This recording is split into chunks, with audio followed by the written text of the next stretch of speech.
এসময়ত কাজিৰঙা অভয়াৰণ্যত লখিমী নামেৰে এজনী গড় আছিল। তাই বৰ শান্ত আৰু নম্ৰ। তাই ডাঠ অৰণ্যৰ মাজত অকলে অকলে সেউজীয়া ঘাঁহ বন খাই ঘূৰি ফুৰে, কাকো আমনি নকৰে। ইমান নিৰীহ প্ৰাণীবোৰক বাৰু চিকাৰীবোৰে কেনেকৈ গুলিয়াই মাৰে?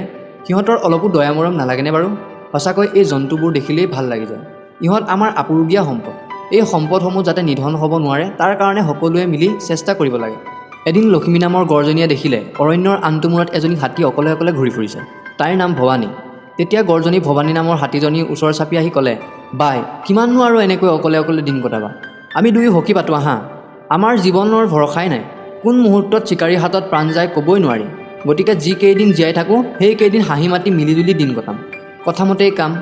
এনেকৈ দুয়োজনীয়ে সখী পাতিলে আৰু হাবিৰ মাজত উমলি জামলি ঘাঁহ বন খাই ফুৰিবলৈ ধৰিলে। আন এদিনৰ কথা, ভৱানী নামৰ হাতীজনীয়ে লখিমীক ক'লে, তুমি বৰ গহীন, তুমি বাৰু একেবাৰেই নাহাঁহা নেকি? তেতিয়া লখিমীয়ে ক'লে, সখী কিয় তেনেকৈ ক'লা? পৰীক্ষা চাবা।